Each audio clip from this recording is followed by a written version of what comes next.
नमस्कार, आप देख रहे हैं जनतंत्र टीवी और मैं हूं आपके साथ मोनिका गुप्ता। हरियाणा में कोरोना से निपटने के लिए सरकार का क्या है एक्शन प्लान और क्या है सरकार की तैयारियां, इस पर विस्तार से लेंगे जानकारी। हमारे साथ इसके लिए आज हरियाणा सरकार के कैबिनेट मंत्री जेपी दलाल जुड़े हैं। सर, आपका बहुत बहुत स्वागत है जनतंत्र टीवी पर। इसी के साथ हमारे पंजाब, हरियाणा और हिमाचल के एडिटर आशीष अग्रवाल भी जुड़े हैं, जो कि करेंगे बातचीत। आशीष, ओवर टू यू। शुक्रिया मोनिका, बहुत स्वागत है कृषि मंत्री जी आपका जनतंत्र टीवी के इस मंच पर। मेरा पहला और सीधा सवाल आपसे यही है कि कोरोना की दूसरी लहर की वजह से हरियाणा में जो संसाधनों की समस्या एकदम से इतने विकराल रूप लेकर सामने आई, आखिर आज के दिन उसकी क्या स्थिति है? सरकार ने प्रयास किए, कब तक जो ये समस्या थी संसाधनों की, इससे निपट लिया जाएगा? दलाल साहब।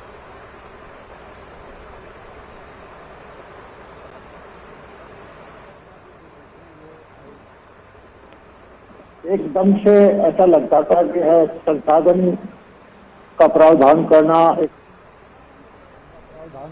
एक मुश्किल काम है, लेकिन हम हरियाणा के लोग सौभाग्यशाली हैं कि हरियाणा सरकार ने, समाज सेवी संस्थाओं ने, पूरे समाज ने एकजुट होकर के पर्याप्त मात्रा में संसाधन उपलब्ध कराए। बहुत सारे बेड की हमने प्रावधान किया और टेस्टिंग की रफ्तार बढ़ाई। कोरोना की जो ट्रैकिंग, टेस्टिंग की जो हमारी पॉलिसी थी और फिर ट्रीटमेंट उसका करना, उसका हमने पूरा व्यापक प्रबंध किया। और सबसे बड़ी समस्या जो थी, ऑक्सीजन की समस्या थी। हरियाणा सरकार ने हमें, हालांकि ऑक्सीजन दिल्ली के मुकाबले 30-35% ही अलॉट हुई है, उसके बावजूद ऑक्सीजन की कमी की वजह से हरियाणा के अंदर किसी भी हॉस्पिटल में मुझे नहीं लगता कि किसी पेशेंट की जान गई होगी। और एक एक जान हमारे लिए कीमती है और हरियाणा सरकार ने सही डिस्ट्रीब्यूशन करके ऑक्सीजन प्रोवाइड की, रेमडेसिविर के इंजेक्शन प्रोवाइड किए, ऑक्सीजन के बेड प्रोवाइड किए, वेंटिलेटर ज़्यादा लगाए।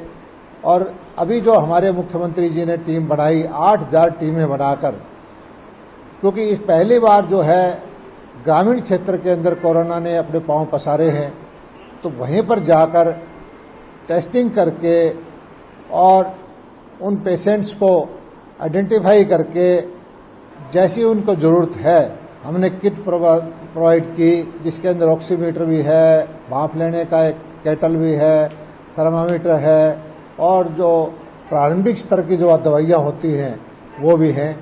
वो गांव-गांव जाके वो टीमें, जो बुखार के पेशेंट हैं, जो संभावित पेशेंट हैं, और उनकी रैपिड टेस्टिंग के द्वारा ऑक्सीमीटर के बाद, ऑक्सीमीटर से तो हमें ऑक्सीजन की लेवल चेक होता है। ठीक है मंत्री जी, लेकिन मैं मान गया आपकी बात को कि सरकार ने व्यवस्थाएं की और गांव से जो कोरोना है गांव में ना फैले, इसको भी लेकर सरकार समय पर अब कदम उठा रही है।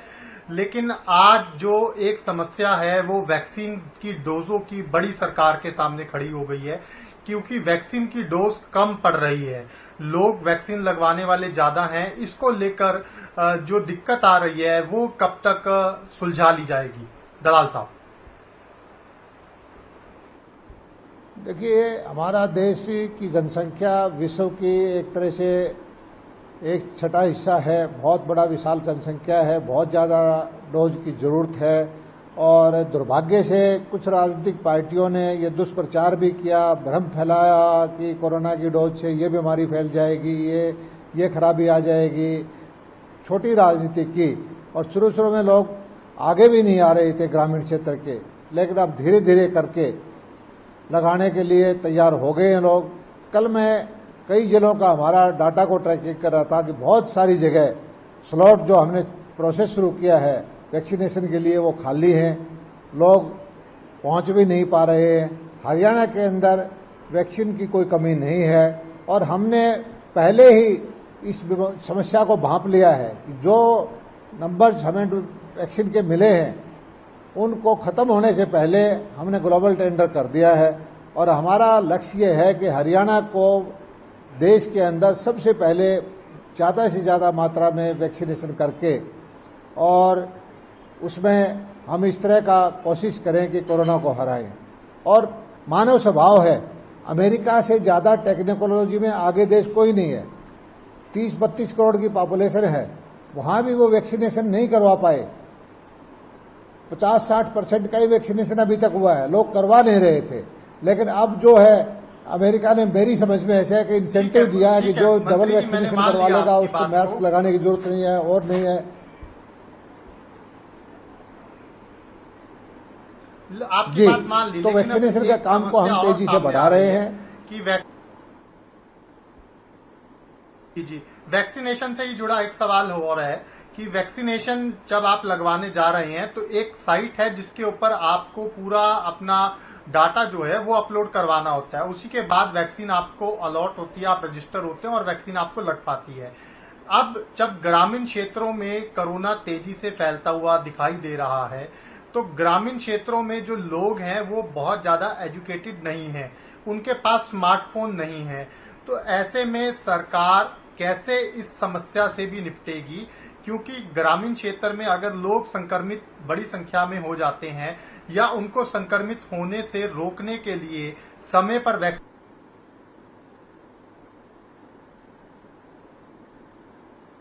अपलोड करवाकर और ये तमाम जो इंतजाम है वो सरकार करवाएगी, इसको लेकर क्या योजना है आपकी? आशीष भाई, ये हरियाणा अब जो है 21वीं सदी का हरियाणा है। अब वो हमारे जो नई पीढ़ी है सभी पढ़े लिखे बच्चे हैं और सब टेक्नोलॉजी से जुड़े हुए हैं। और हमने देखा है कि मेरी फसल मेरा ब्यौरा, मंडियों में पंजीकरण करवाना, फसलों का रजिस्ट्रेशन करवाना, मंडियों में बाई इन्विटेशन करवाना, ये हम प्रयोग करके देख चुके हैं।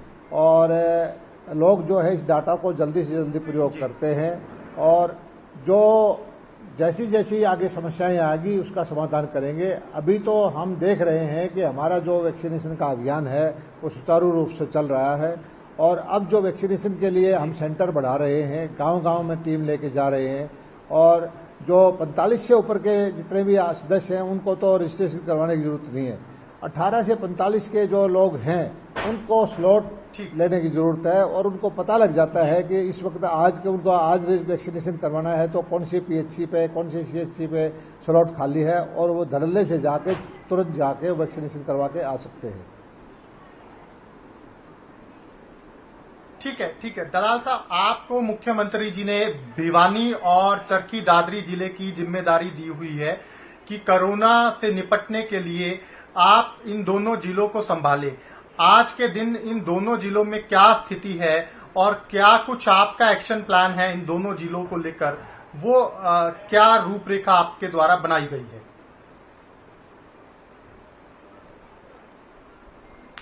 आशीष भाई, पिछले महीने के अंत में ये जिम्मेदारी मैंने संभाली थी। उस वक्त बहुत सारी समस्याएं थी और आज स्थिति बहुत बेहतर है।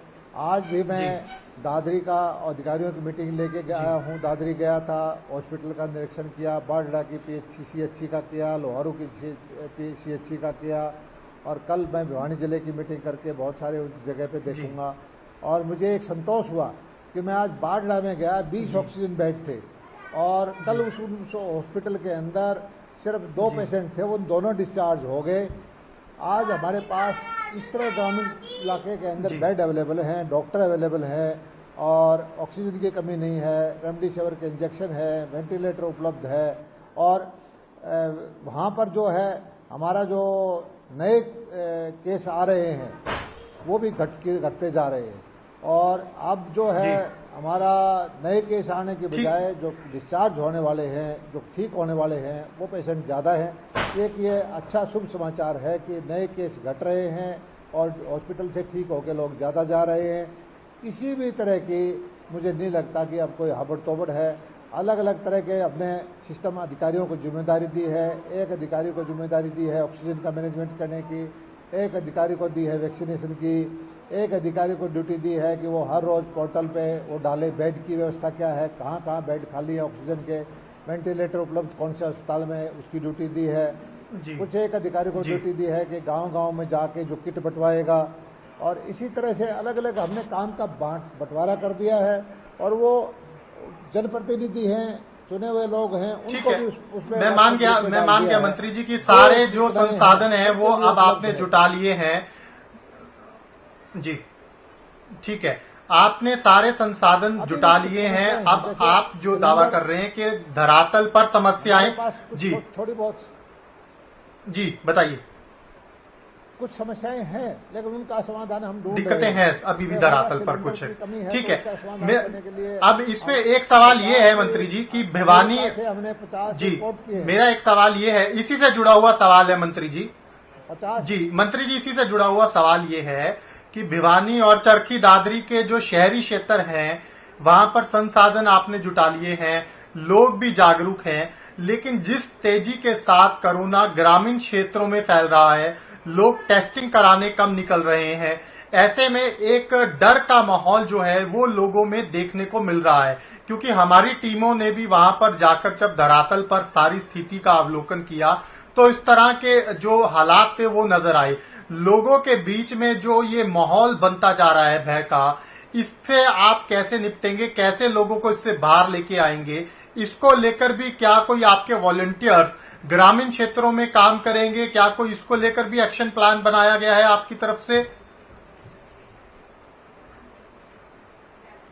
जी आशीष भाई, हमारे एक बार तो हमें भी घबराहट हुई थी कि हर गांव के अंदर 100 150 आदमी को बुखार हो गया था। हम चिंतित हो गए थे कि इतने ज्यादा केस एकदम गांव में आ गए तो क्या होगा। लेकिन हमने तुरंत छोटी छोटी टोलियां बनाई जिसमें समाज सेवी लोग थे, हेल्थ डिपार्टमेंट के थे, अधिकारी थे, और रैपिड टेस्ट हमने किया। और अच्छी बात मैं बताता हूं कि 100 में से 5, 4, 6 ही कोरोना पॉजिटिव आए, और हमारा हौसला बढ़ा कि इतना ज़्यादा जिसकी कल्पना कर रहे थे कि हमें एंटिसिपेशन था कि ज़्यादा महामारी गांव में फैल गई है, उतनी नहीं है। और जो लोग हमने पॉजिटिव आते जाते हैं उनको आइसोलेशन करते हैं। और गांव में एक ही चीज़ की कमी है कि ग्रामीण भाई हमारे, जब ऑक्सीजन लेवल बहुत नीचे चला जाता है, 90 से नीचे 70, 80, 60 चला जाता है, तब हॉस्पिटल की तरफ भागते हैं। हम जागरूकता गांव में ये लेके आना चाहते हैं कि आपके पास हमने ऑक्सीमीटर दे दिया है और ऑक्सीजन को मॉनिटर करते रहिए। हर गांव में हमने उपलब्ध करा दिया है, या कहीं नहीं हुआ है तो अगले दिन 1-2 दिन में हो जाएगा। और ऑक्सीजन किसी भी पेशेंट का 90 से नीचे आता है तो तुरंत आप डॉक्टर की तरफ आइए। ये इस बीमारी के अंदर दवाइयां तो सेट थोड़ी सी है, लेकिन ऑक्सीजन मेंटेन करने से शरीर अपने आप में इम्यूनिटी का, शरीर की जो है वो लड़ाई लड़ती है और वो आगे बढ़ाती है, और वही पेशेंट की जान बचाती है। ये जागरूक हम गांव-गांव के अंदर पब्लिक रिलेशन के लोगों से, समाज सेवियों से, पॉलिटिकल पार्टी से, जन सामान्य से यह जागरूकता लेके आए हैं, और धीरे धीरे करके हमें सफलता मिलने शुरू हो गई है। ठीक है जी जी ठीक मंत्री जी, क्योंकि मुझे एक छोटे से ब्रेक पर जाना है, लेकिन उससे पहले मैं एक इसी से जुड़ा हुआ सवाल जरूर लेना चाहूंगा और आपसे संक्षिप्त में आपका जवाब चाहूंगा कि ग्रामीण क्षेत्रों में ऑक्सीजन की सप्लाई कैसे सुनिश्चित करेंगे आप?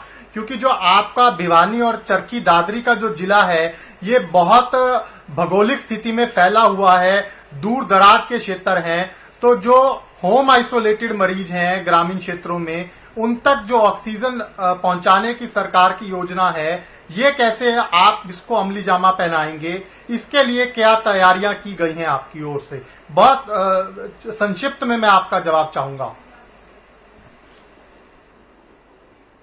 देखिए, पहली बात तो हमने पूरे प्रदेश में पोर्टल बनाया हुआ है। जो होम आइसोलेशन में पेशेंट हैं वो डॉक्टर की रिकमेंडेशन पे जिसको ऑक्सीजन चाहिए वो ऑक्सीजन मांग सकता है, हम ऑक्सीजन उसको प्रोवाइड करवा रहे हैं।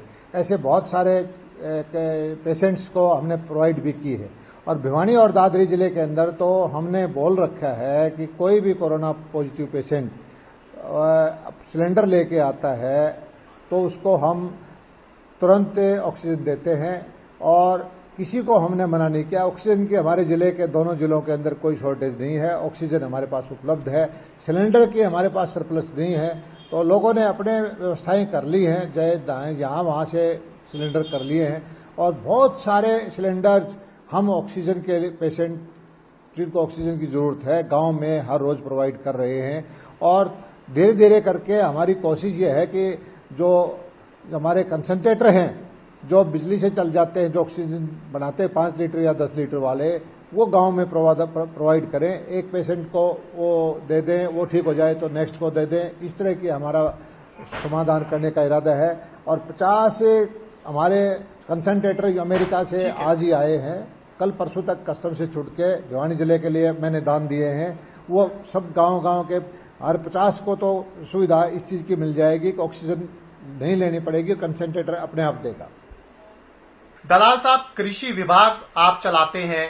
हरियाणा के अंदर इस वक्त कृषि को लेकर जो किसान आंदोलन चल रहा है, नए कृषि कानूनों पर लगातार बवाल होते आ रहे हैं, इसको लेकर आप कैसे देखते हैं? आप चाहते हैं आंदोलन खत्म हो, सरकार चाहती है आंदोलन खत्म हो, बीजेपी के तमाम नेता चाहते हैं आंदोलन खत्म हो, तो रास्ता क्यों नहीं निकल पा रहा है सर? कहां दिक्कत आ रही है? देखिए भाई, ये जो कृषि आंदोलन पे मैं बहुत बार बोल चुका हूं, और कृषि आंदोलन की शुरुआत एक डर दिखा के, भ्रम के ऊपर भय दिखा के शुरुआत हुई थी। हरियाणा के बारे में मैं जानता हूं, यहाँ कहा गया कि ये कानून आ जाएंगे तो मंडियां खत्म हो जाएंगी, ये कानून आ जाएंगे तो एमएसपी खत्म हो जाएगी, ये कानून आ जाएंगे तो किसान की जमीन चली जाएगी।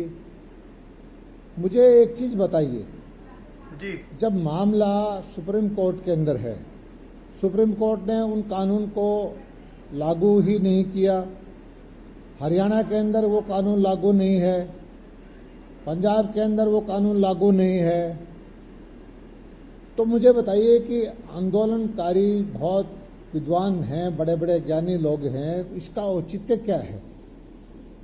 वो कहते हैं कि इससे दुष्प्रभाव आगे आने वाले वक्त में पड़ेगा। हमारा संविधान बने कितने साल हो गए, कितनी बार तब्दीली हुई, बहुत सारे कानून आए, बहुत सारे बदलाव आए। अगर किसी चीज से दुष्प्रभाव पड़ेगा, लोकतंत्र के अंदर कोई भी सरकार आम लोगों के खिलाफ कोई कानून लेके सरवाइव कर सकती है क्या?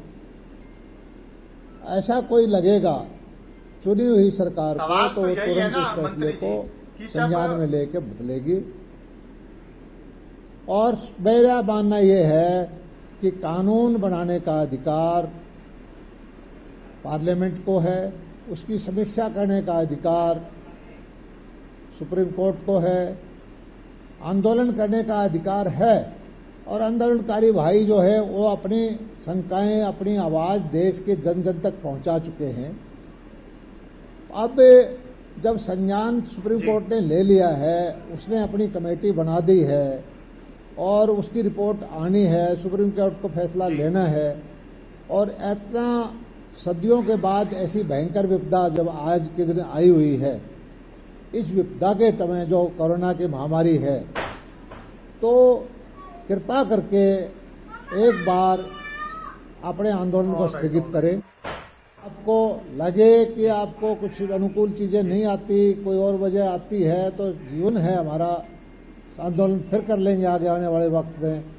और इस वक्त की हालात को देखते हुए आम आदमी की जान खतरे में पड़ी हुई है। मंत्री जी, जब किसान ये चाहते हैं कि एक लाइन लिख कर दे दी जाए कि एमएसपी के भाव को बरकरार रखेंगे, तो दिक्कत कहाँ है? ये एमएसपी के ऊपर क्या एक लाइन लिख के देने के लिए कोई रास्ता नहीं निकल सकता? क्यों आखिर इतनी समस्याएं आ रही हैं?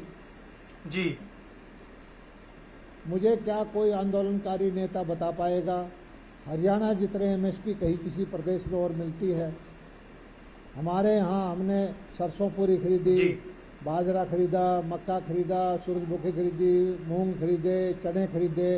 देश के अंदर सबसे ज्यादा एमएसपी पे खरीद हमारी है। हमने अभी कल तक खरीद की है, 15 तारीख तक 84 लाख मीट्रिक टन की खरीद की। सारा किसानों को सीधा पैसा दिया, 13,000 करोड़ रुपए डायरेक्ट फार्मर के खाते में गया हुआ है। इस देश में और प्रांतों में ऐसा नहीं होता। तो जो सबसे किसान हितैषी लेने वाला प्रदेश है वो हमारा है।